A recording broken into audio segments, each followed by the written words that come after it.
Hello, tudo bem com você? Seja bem-vindo a mais um vídeo do canal. Eu sou o professor Álvaro Cândido e neste vídeo eu vou falar sobre dimensionamento de um sistema de irrigação convencional portátil. Então, esse vídeo vai ser bem rápido, bem explicativo, com um exemplo prático. Então, eu vou disponibilizar uma planilha para que auxilie você a realizar o dimensionamento, beleza? Então, vamos lá, mãos à massa, né? É o seguinte, nós vamos começar explicando o que seria esse sistema de aspersão convencional portátil. Já tem vídeo sobre isso no canal, mas vamos dar uma reforçada. Eu tenho aqui uma área que eu desejo irrigar ela por completo. Então eu posso ter uma situação em que eu tenho duas linhas laterais aqui, mais duas linhas laterais aqui no final. Essa linha mais espessa é a linha principal. Então eu realizo irrigação aqui com essas quatro linhas. Depois que é realizada a irrigação, essas duas linhas elas passam uma para essa posição, outra para essa posição. Essas duas, né? Então uma passa para essa posição e outra para essa posição ao lado. E assim essas linhas que estão no final, elas vêm caminhando até o começo e ao mesmo tempo essas linhas que estão no início, elas vão indo até o final, tá? Pode ter outras configurações, podemos ter 3 linhas, 4 linhas, né, de cada lado, ou seja, podemos ter mais linhas irrigando simultaneamente, tá? Aqui é uma representação, se você bem observar, de todas as posições possíveis. Então, quantas linhas serão necessárias estarem irrigando simultaneamente? Isso vai depender de alguns fatores, principalmente qual que é a capacidade de armazenamento de água no solo, e qual que é o consumo hídrico da cultura. Isto porque, veja bem, o nosso solo é um reservatório.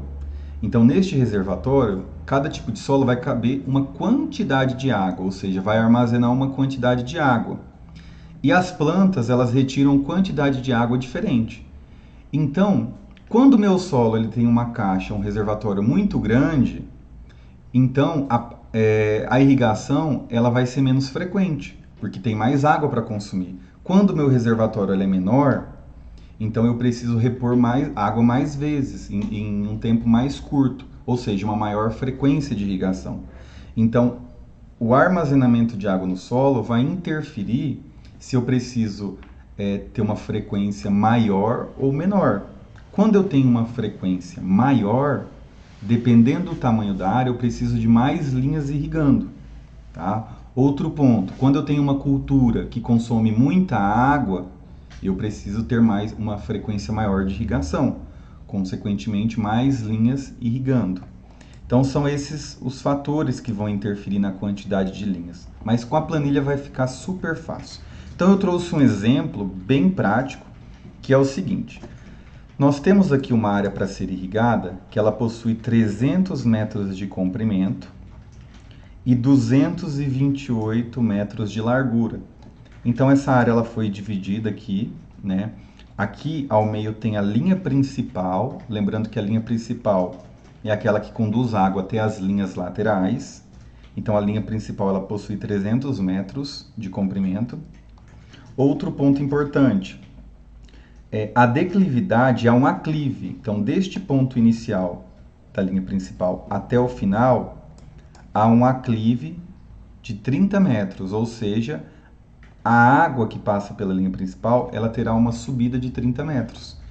E o conjunto motobomba precisa, então, fornecer energia para que essa água consiga subir 30 metros. Então, todas essas informações são importantes para o projeto. Outra informação importante, então aqui nós temos as linhas laterais. Nas linhas laterais, nós temos aqui os aspersores, então tem um tubo de subida. Perceba que nós não temos ainda os espaçamentos entre os aspersores e também os espaçamentos entre as linhas laterais. Tá? Quais informações importantes nós vamos precisar aqui dos aspersores? Qual que é a pressão de funcionamento, né? Qual que é a vazão e qual que é o diâmetro do maior bocal. Tá? Qual que é a cultura de interesse para toda essa área aqui? Será a grama, né? Foi considerado aqui 4 milímetros por dia a evapotranspiração média, ou seja, o consumo hídrico. O fator de disponibilidade de água no solo 0,4. A altura da cultura, ou seja, do solo até o maior ponto dela, 20 centímetros. Outras informações aqui. O solo, né, nós pensamos no solo, o sistema de radicular da grama considerado foi de 30 centímetros.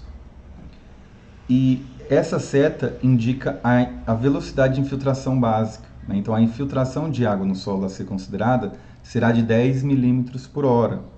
Essa informação ela é muito importante porque se o solo ele tem a capacidade de velocidade, né, de filtração básica de 10 milímetros por hora, os aspersores eles não podem aplicar água em uma intensidade maior que 10 milímetros por hora, senão essa água pode se acumular na superfície do solo.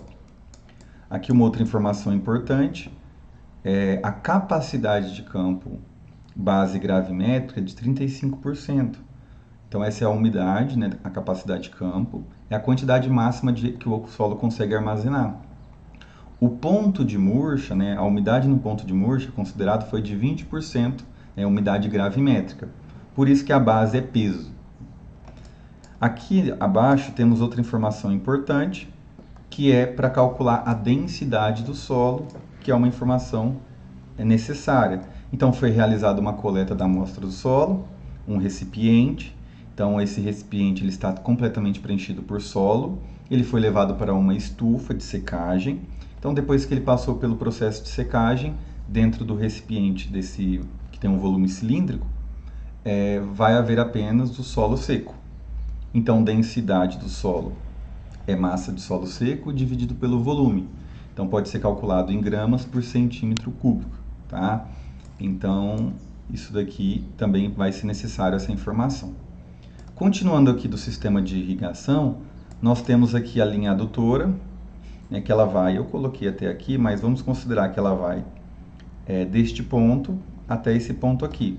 Então algumas informações relevantes. A linha adutora, o comprimento dela, então tem 10 metros mais 90 metros. Ela tem 100 metros de comprimento.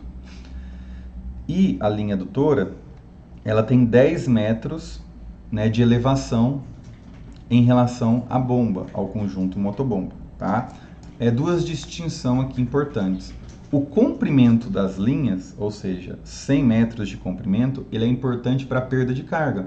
Quando a água ela é conduzida por tubulações, devido à rugosidade das tubulações, há uma perda de carga, ou seja, há uma perda de energia nessa condução. Energia, uma vez que foi fornecido pelo conjunto motobomba. Então, quanto maior o comprimento da tubulação, maior a perda de carga. Tá? Quanto maior o diâmetro da tubulação, menor a perda de carga. Quanto menor o diâmetro da tubulação, maior a perda de carga. Tá? Então, quanto maior o comprimento, maior a perda de carga. Então, não vamos confundir comprimento, que é essa distância aqui, com diâmetro, que o diâmetro ele é a área da tubulação, é aonde a água passa. Então, nós temos aqui a linha adutora, que vai do conjunto motobomba até o início da área, e nós temos aqui a linha de sucção, que vai do conjunto motobomba até a captação de água. Neste caso, a linha de sucção ela tem 10 metros de comprimento e 5 metros de elevação. Tá? Então, vamos iniciar. Então, resumidamente, linha de sucção, linha adutora, nós temos aqui a linha principal e as linhas laterais. Temos informações sobre a cultura e informações sobre o solo. Então, eu vou disponibilizar para vocês essa planilha eletrônica, tá? Para vocês utilizar e realizar o cálculo. Então, vamos começar aqui. Cultura, grama. Profundidade efetiva do sistema radicular em centímetros, 20 centímetros. Lembrando que para um projeto de irrigação nós consideramos... Perdão, não é 20 centímetros. A profundidade são 30 centímetros. Para um projeto de irrigação nós consideramos a profundidade quando a cultura está na fase plena, a maior, né, profundidade que a cultura possa obter. Evapotranspiração média, ou seja, a quantidade de água que a planta perde, 4 milímetros por dia. Fator de disponibilidade, 0,4. Resumidamente, esse fator de disponibilidade ele é uma porcentagem de água que nós vamos considerar que a planta pode consumir. Ou seja, existe um intervalo de água disponível para a planta, que é da capacidade de campo até o ponto de murcha. Quando eu considero o fator de disponibilidade 0,4, eu estou dizendo que 40% desta quantidade de água estará disponível para a planta. Se fosse 0,6, seria 60%. Nós temos um vídeo sobre isso, armazenamento de água no solo. Se você não lembra deste tema, vai lá e assiste o vídeo. A altura máxima da cultura, então aqui em metros, né? Lembrando sempre da unidade que está aqui para ser preenchida. Então a unidade em metros, 0,2. Né? Então se nós temos lá a cultura do milho, poderia ser 60, 80 centímetros. Né? Então vai depender da cultura. Capacidade de campo em peso, né? Aqui em termos de porcentagem. 35 e o ponto de murcha 20. Então 35 e 20. Densidade aparente do solo. Então aqui eu preciso realizar o cálculo da densidade do solo, tá? Então, como que eu vou fazer aqui para fazer bem rapidão, né? Eu vou ter que fazer, no caso, lembrando, massa seca dividido pelo volume. Então, primeira informação aqui que eu preciso é calcular o volume. O volume do meu cilindro aqui, eu posso calcular pela área do cilindro, né? Depois multiplicar a altura do cilindro. Então eu posso fazer isso utilizando, né, primeiramente lá a área do cilindro. Então eu faço lá πr ao quadrado, né? πr ao quadrado é a área do cilindro. Vai ser igual a 3,14 vezes o raio, que é 3 centímetros. Eu vou colocar isso ao quadrado. Então a área do cilindro, vou pegar uma calculadora aqui, será 3,14 vezes 9, porque 3 elevado ao quadrado é 9. Então eu tenho aqui 28,26 centímetros quadrados. Agora o volume do cilindro será igual à área do cilindro vezes a altura do cilindro. Então o volume do cilindro será igual a 28,26 centímetros quadrados vezes 7 centímetros. Voltando lá a figura. Então 7 centímetros. Logo, eu vou ter aqui 28,26 vezes 7, eu tenho 197,8 centímetros cúbicos, ou seja, agora nós temos um volume, 3 dimensões. A densidade do solo, então, será, nós teremos massa seca dividido pelo volume. Logo, nós teremos 250 gramas de solo seco, que estão em 197,8 centímetros cúbicos.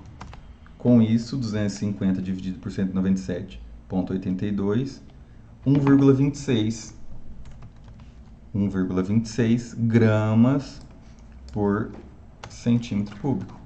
Tá? Então essa é a densidade do solo. Eu poderia ter passado aqui o valor até direto. VIB, velocidade de infiltração básica, 10 milímetros por hora. C da tubulação. Todas as tubulações do sistema foi considerado que seria de PVC. Então eu considerei aqui como valor C 125, né? O C. O que é esse C? Está relacionado à rugosidade do sistema de irrigação. Então tem a ver com o material da tubulação. Geralmente, lá próximo da bomba, na linha de sucção principalmente, podem ser outros materiais, mas aqui que eu vou considerar o mesmo. Eficiência de irrigação. Então temos tabelas que mostram eficiências para cada sistema. Eu vou considerar aqui 85% de eficiência para o sistema de aspersão convencional portátil. Então agora vamos lá. Então nós já preenchemos informações sobre a cultura da grama, sobre o solo, sobre o sistema de irrigação, e agora nós vamos preencher informações sobre a topografia do terreno, que interfere muito no sistema. Comprimento da tubulação de sucção. Então, 5 mais 5. A altura da sucção. Então, são 5 metros que a água deverá ser elevada na sucção. Diferença de nível da bomba até o início da área. Então, da bomba até o início da área, 10 metros. Comprimento da adutora, bomba até o início da área. Então, 10 metros mais 90 metros. Então, 100 metros. Comprimento da linha principal, são 300 metros, né? Que é o comprimento da área aqui que foi considerado, então 300 metros. Diferença de nível da linha principal, então nós temos aqui, pode ser aclive, importante, hein? Quando é aclive, nós vamos colocar positivo. Quando é declive, menos. Então vai ficar negativo. Então, diferença de nível da linha principal. Então, a linha principal, ela tem uma subida de 30 metros. Isso é muito importante. Se fosse uma descida, nós precisaríamos de menos esforço da bomba, porque a água ela ia ter a gravidade auxiliando, né, na pressão do sistema de irrigação, na condução de água. Porém, aqui nós temos aclive. Comprimento da linha lateral. Então, 114 metros. Diferença de nível da linha lateral. Aqui no exemplo foi considerado como zero, ou seja, a linha lateral está em nível. Do início dela até o final não tem aclive nem declive. Tá? Mas se houvesse aclive ou declive, só ia colocar aqui a informação. Né? Aclive entra como positivo, declive como negativo. Jornada de trabalho. Como nós tratamos aqui de um sistema portátil, ou seja, o sistema portátil, nós movimentamos as linhas laterais. Então, precisa de alguém realizar essa movimentação. Logo, precisa de um funcionário, né, ou do próprio produtor manuseando. Então, precisa colocar aqui quantas horas que ele vai trabalhar por dia realizando esse trabalho, né, de desmontar, montar a linha de irrigação. Então, considerar aqui 8 horas por dia. E o dia de folga de um dia aqui entre um ciclo de irrigação. Quando eu falo um ciclo de irrigação, eu estou dizendo o seguinte: se eu preciso irrigar uma área de 5 em 5 dias, ou seja, a frequência de irrigação são de 5 em 5 dias, se eu considero um dia de folga, então nas minhas contas eu fico que a irrigação tem que acontecer de 4 em 4 dias. Né? Por quê? Para eu ter uma margem de segurança. Então aqui, ó, preenchi as informações iniciais. Agora aqui em cima eu não comentei algo, mas vamos lá, olha. Preencher apenas as células em amarelo. As células em laranja são alertas, observe o valor para validar etapas. Então veja que aqui nessa primeira etapa eu preenchi todas as células em amarelo.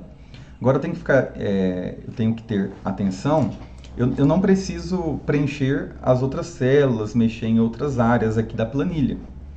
Então quando é célula laranja eu tenho que ter atenção, quando é amarelo eu preciso preencher. Então veja, já foi calculado automaticamente disponibilidade total de água no solo, disponibilidade real, capacidade real, irrigação total necessária. Eu vou chamar a atenção nesse item aqui, ó, capacidade real de água no solo. Então, o solo, com as condições dele de capacidade de campo, ponto de murcha, disponibilidade total de água no solo, né, o fator de disponibilidade, ele tem 22,68 milímetros disponível para a cultura consumir. Lembrando que a cultura ela consome 4 milímetros por dia. Tá? Então, com base nesses valores, foi calculado o turno de rega, ou seja, deu 5,67. Significa que cada área, né, monta as linhas na posição 1. Depois elas vão para a posição 2, posição 3. Então, precisa voltar, depois que sair da posição 1, depois de 5,67 dias. Mas fica difícil trabalhar com dias quebrados, então eu preciso arredondar, mas não para mais. Porque se eu preciso irrigar de 5,67 dias, a cada 5,67 dias, eu não posso jogar para 6 dias, que senão eu vou estar colocando para mais. Então eu coloco para menos. Então serão de 5 em 5 dias. Então meu período de irrigação, 4 dias. Lembrando que a folga eu já escolhi, será de um dia. Agora aqui eu preciso selecionar, então aqui teve informações do armazenamento de água no solo. Agora a seleção do aspersor. Então, o primeiro item do sistema de irrigação que eu escolho é o aspersor. Então aqui eu peguei um catálogo, né, de uma empresa e o que eu preciso considerar para selecionar o aspersor? Primeiro fator, a intensidade de aplicação tem que ser menor que a velocidade de infiltração básica, ou seja, tem que ser igual ou menor que 10. É melhor que seja o mais próximo do máximo, para aplicar maior quantidade de água, mas não pode passar de 10 para esse solo, para não acumular água na superfície, porque o solo só consegue infiltrar 10 milímetros por hora. Então o ideal é que fosse 10. Depois eu tenho que ter uma atenção de ter menor pressão para a operação do aspersor. Quando ele tem menor pressão para a operação, o meu aspersor ele gasta menos energia, né? Menos energia hidráulica, consequentemente menos energia elétrica no conjunto motobomba.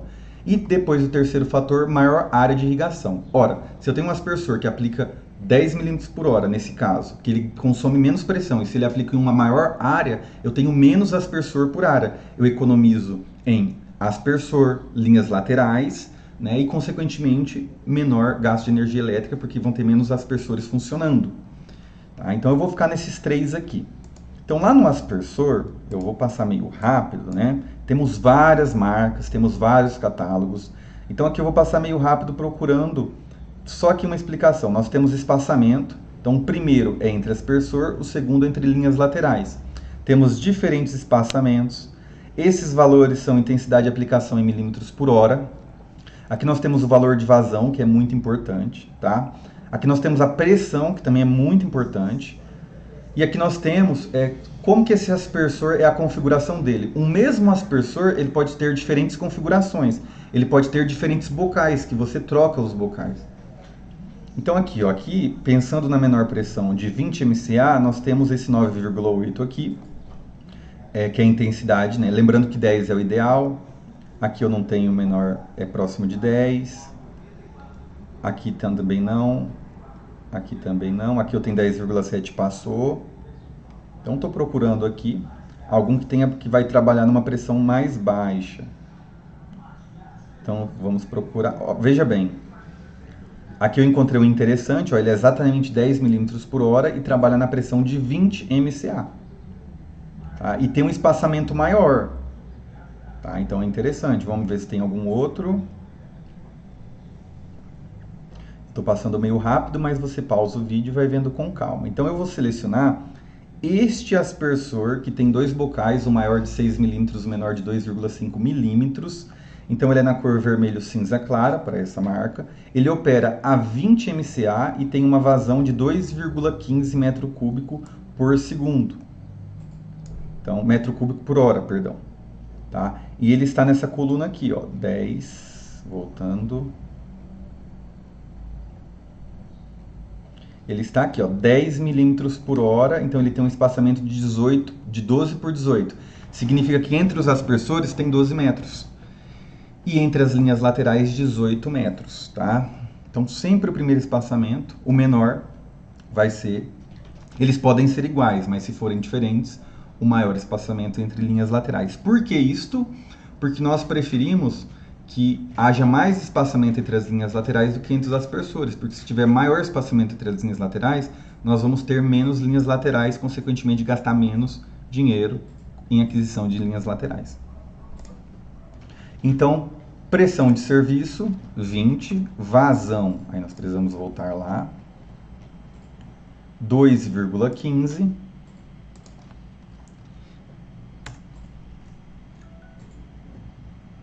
intensidade de aplicação. Vamos pegar aqui.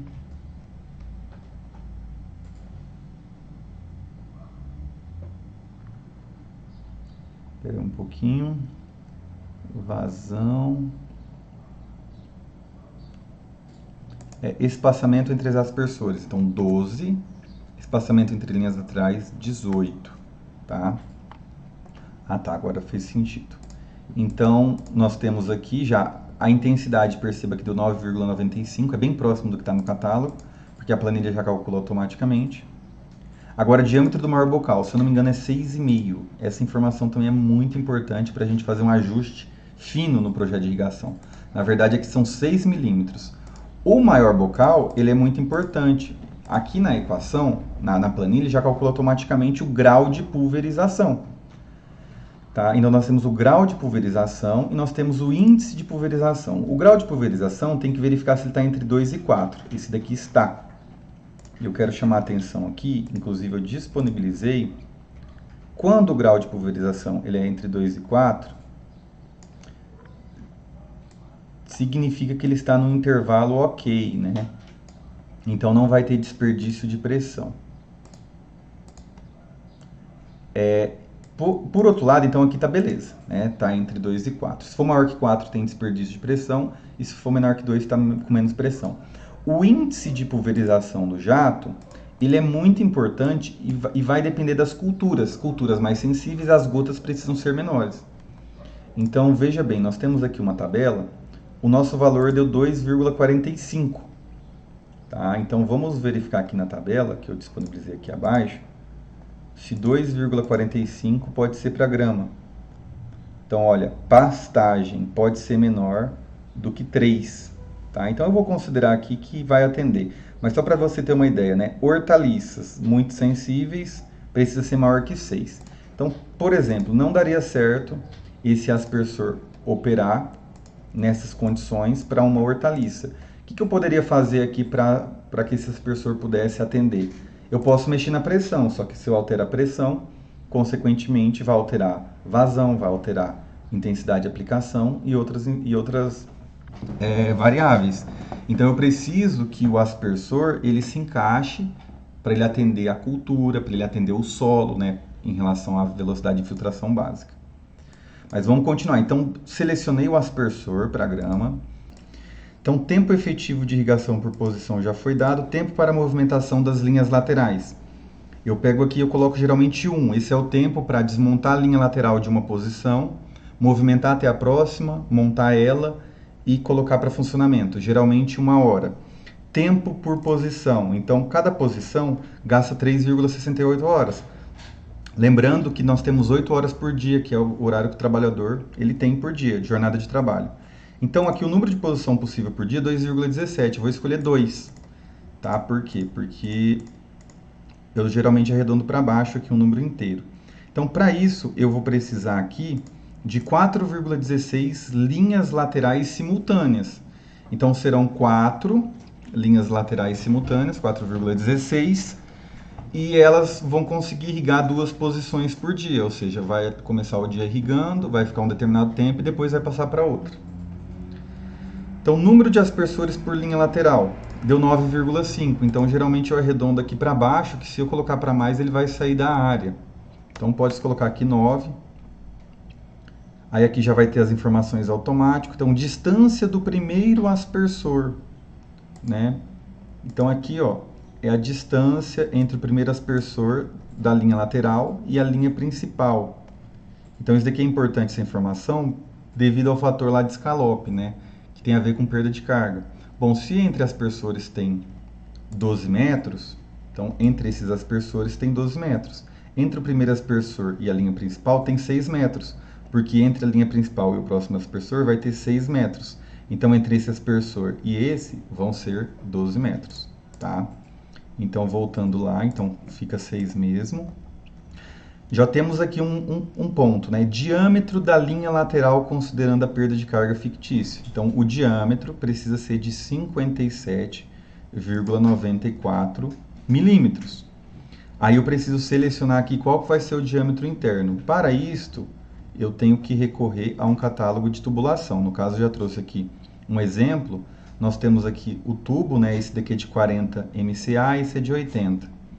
Vamos dar uma olhada aqui na pressão. Eu vou escolher um aqui, vou colocar aqui aleatoriamente um tubo de 75. Veja que a pressão na linha lateral ela vai estar em torno de 20, 30. Então pode ser os tubos que suportam a menor pressão. Então não tem necessidade de eu pegar esse tubo de PN 80, tá? Porque ele vai ter maior espessura comparado a esses aqui, ele vai ser mais caro. Então, eu não posso selecionar o de 50 milímetros, porque só o diâmetro interno aqui da conta já deu mais de 50. Deu 57. Então, vou pegar o superior a 57, que é 75. Então, veja que o de 75, ele tem no diâmetro externo 70, né? Ele tem aqui 75,5 de D, só que eu tenho que descontar a espessura. Então eu tenho a espessura aqui que é 2 milímetros, mais a espessura aqui inferior que são 2 milímetros. Então 75,5 menos 2, que dá 71,5 de diâmetro interno, 71,5. Então 71,5. Então já é calculada a pressão que precisa no início da linha lateral para o bom funcionamento dos aspersores, 21,37 MCA. Agora nós vamos falar da linha principal, uma informação muito importante. Esta planilha foi feita para que a linha principal tenha 2 diâmetros, um diâmetro maior no início e o diâmetro menor no final. Isto pode, eu já fiz vídeo explicando sobre isso. Eu poderia colocar o mesmo diâmetro na linha lateral? Pode, mas não é necessário, porque como é de movimentação, né, as linhas, eu iria gastar o diâmetro grande à toa lá no final, não tem necessidade. Então Então, número de linhas laterais simultâneas, pelo cálculo aqui, né, já escolhemos lá 4. Velocidade, geralmente coloca 2, tá? Diâmetro interno da tubulação escolhido. Então, aqui, para a linha lateral, eu tenho que anotar aqui no laranjado se ele vai ficar com 2. Então, eu vou escolher lá 71,5 também, que foi o outro que eu escolhi. Deu bastante, ó. Perceba aqui que a velocidade deu 5,35. Então, eu vou pegar um diâmetro maior, que vai ser o de 100, que ele tem 101,6 diâmetro externo, menos 3,6, menos 3,6, que são as duas espessuras, dá 94,4. Então, na verdade, eu vou colocar 94,4, que deu 3,07. Então, eu preciso ainda aumentar para chegar no 2. Então, eu vou escolher o de 125 ali, que vai dar 125 mesmo, menos 3,4, menos 3,4. 118,2. Então, eu vou escolher aqui 118,2. Aí deu certo. A velocidade ficou até 2, né, o mais próximo. Então, o diâmetro da tubulação, lembrando aqui que eu estou escolhendo o diâmetro do trecho inicial, tá? Então, é onde passa mais água. Então, o sugerido aqui poderia ser até 82,74, tá? O diâmetro no trecho final. Então, vamos lá. Eu vou escolher aqui o diâmetro agora no trecho final, que tem que ser maior que 82, eu vou escolher o de 100. Então, 86 menos 2,8 menos 2,8. Deu 80,4. Passou um pouquinho, né? 80,4 vai dar uma velocidade de 2,11. Como está muito próximo, eu vou deixar esse mesmo, tá? Então, eu já tenho aqui pressão no início da linha principal, 63 MCA. Um detalhe, não sei se você já observou aqui. Esses tubos, eles não suportam 60 MCA, então eu vou ter que escolher de novo as tubulação para a linha lateral, que suporta PN 80. Então, vou voltar lá. Então, olha só. Eu vou pegar para o trecho inicial da linha principal, eu tinha escolhido já um tubo de 118,2. Então, eu vou mudar aqui. Eu vou pegar esse, né, o de 118,2, o de 100 não vai dar, eu preciso pegar o de 150, então. Eu não tenho de 125 para essa marca que eu estou utilizando. Então, eu vou pegar aqui 150 menos 5 menos 5. Vai dar 140, porque eu preciso de um tubo mais espesso. Então, 140. E depois, agora, eu vou utilizar para a parte final, um diâmetro próximo aqui de 82. Então, eu vou pegar aqui, né, o 86, o PN 80, tá? 86 menos 3,6 menos 3,6. Então, 78,8. Perceba que ele é mais grosso, ó. O outro era 2,8 de 100, esse daqui 3,6, a espessura da parede. Então, 78,8. Então, deu bastante, ó. Vou ter que escolher um superior. Então, vou pegar aqui o de 150 também. Então, o que vai acontecer no final das contas? Vai ficar com o mesmo diâmetro toda a tubulação da linha lateral. Poderia ser que isso não acontecesse. Então, 150 menos 5 menos 5, 140. Tá? Então, vou utilizar aqui também 140. Então, só para explicar, eu calculei dois diâmetros. O trecho inicial, que seria isso daqui, ó. Para metade da linha principal vai ser 140 diâmetro interno. E do meio até o final 140. Poderia ser que do meio para o final fosse um diâmetro menor, economizaria em tubos. No início da linha principal, 52 MCA. Então, 52 tem aqui no início da linha lateral, né, vai ter, no caso, menos aqui, que precisa ter 21,37. Aí aqui já vai calculando algumas coisas, né? Velocidade de sucção, geralmente considera-se 1, para que a velocidade lá na sucção não seja excessiva e não succione, né, sólidos, né, materiais. Então, 1 metro por segundo é a velocidade aqui. Diâmetro da sucção, né? Então, ó, tem que ser 165 aqui a sugestão, tá? Então, eu vou voltar lá no catálogo. Para ser 165, então perceba que aqui eu nem tenho isso daqui. Eu vou pegar esse daqui de 200 milímetros, que vai ter 200 menos 8 menos 8. Então, vai ser, né, 184. Então, vou considerar que 184 o diâmetro de sucção. O rendimento aqui da bomba eu posso colocar aqui no caso, né? Tem aqui 70 e o rendimento do motor elétrico 90. Então veja bem, aqui eu tenho as informações finais do projeto já, né? Eu tenho algumas tabelas aqui para auxiliar. A minha bomba, né? Então resumão, a bomba ela vai ter que ter uma potência de 38 cavalos, tá? Já considerando a folga. HMT, que é a altura manométrica total, de 72 MCA. E a vazão aqui também do conjunto motobomba. Então, essas informações, HMT, vazão e potência, você utiliza para selecionar a bomba. Lembrando que faltam todos os aspectos da bomba para calcular. Por exemplo, para considerar, né, tem o NPSH, para a bomba não cavitar, tem que calcular também.